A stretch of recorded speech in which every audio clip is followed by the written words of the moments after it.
ইতিহাসে একটু অন্যতম রেকর্ড। কিন্তু এত কিছু পাওয়ার পরও আজকে আমরা এই দেশটাকে গড়তে পারি নাই। এর জন্য আসুন আগামীতে আমরা সেই সিদ্ধান্ত নেই, সব দোয়াল দেখা আমাদের শেষ। শতকরা 90% মুসলমানের দেশ। এই 90% মুসলমানের এই দেশে যদি শান্তি প্রতিষ্ঠিত করতে হয়, একমাত্র ইসলাম বা কোরআনের শাসন ছাড়া আর কোনো শাসন দিয়ে মানুষের কল্যাণ সাধন করা সম্ভব নয়। এই জন্য আমাদের একটি স্লোগান তুলতে হবে, সব দল দেখা শেষ, বাকি আছে শুধু কোরআনের বাংলাদেশ। আজকে এই স্লোগান আমাদেরকে প্রতিটা প্রান্তে প্রান্তে, প্রতিটা ঘরে ঘরে মানুষের কানে পৌঁছতে হবে।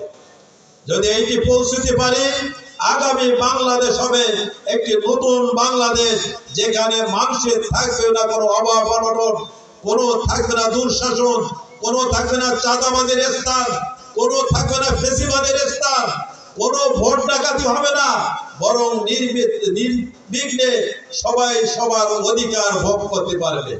এই জন্য আসুন সেই বাংলাদেশ গড়ার জন্য আমরা সবাই অগ্রণী ভূমিকা পালন করি। মনে রাখতে হবে, এই দেশ আজকে যে পর্যায়ে এসে পৌঁছেছে অনেক রক্তের বিনিময়। এই ফাঁসির মঞ্চ থেকে শুরু করে এই যে ছাত্র আন্দোলন, হাজার হাজার ছাত্র জীবন দিল, এদেশের কোরআনের পাখি আল্লামা সাঈদী সাহেব জীবন দিল, ইসলামী আন্দোলনের বর্ষিয়ান নেতারা জেলখানায় ধুকে ধুকে তারা জীবন দিল। এই সব মিলে কিন্তু এই 5ই আগস্ট হঠাৎ করে গুছিয়ে ওঠা কোনো জিনিস নয়।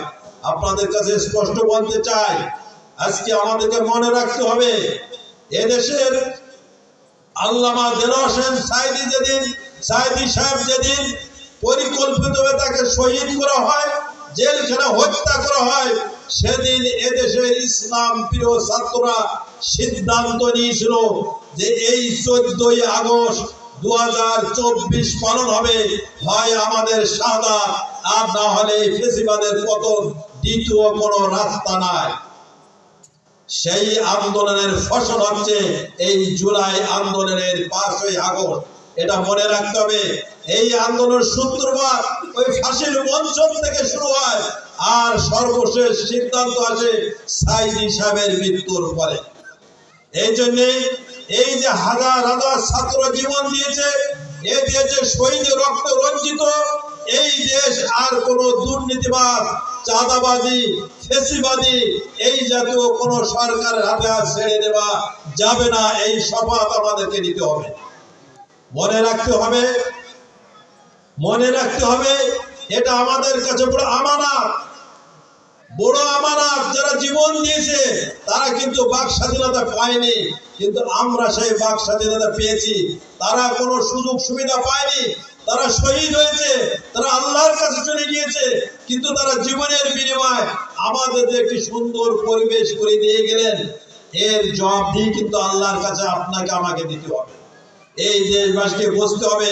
এই জন্য আমি বলতে চাই, আসুন এই শহীদ রক্তের উপর যেন আমরা গাদ্দারি না করি, বরং আমরা সিদ্ধান্ত নেই এই শহীদের রক্তে রঞ্জিত এই বাংলার মাটি, এই বাংলার মাটিতে আমরা যারা আজকে বাক স্বাধীনতা পেয়েছি, আজকে হক কথা বলার পরিবেশ পেয়েছি, কোরআনের সত্য কথাগুলো মানুষের দ্বারা দ্বারা পৌঁছতে পারার সুযোগ পেয়েছি, আজকে যেন আমরা ঘরে বসে নিজের স্বার্থ নিয়ে যেন ব্যস্ত না থাকি, বরং মানুষের কল্যাণে, দেশের কল্যাণে।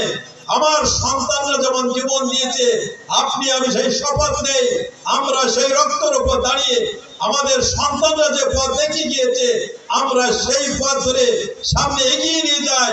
এই দেশ ইসলামের দেশ, সুশাসনের দেশ, সৎ লোকের শাসনের দেশ হিসেবে এই দেশকে প্রতিষ্ঠিত করার জন্য সর্বপর্যায়ে আমরা অগ্রণী ভূমিকা রাখি। আল্লাহ রাব্বুল আলামিন আপনাকে আমাকে সবাইকে সেই তৌফিক দান করুন।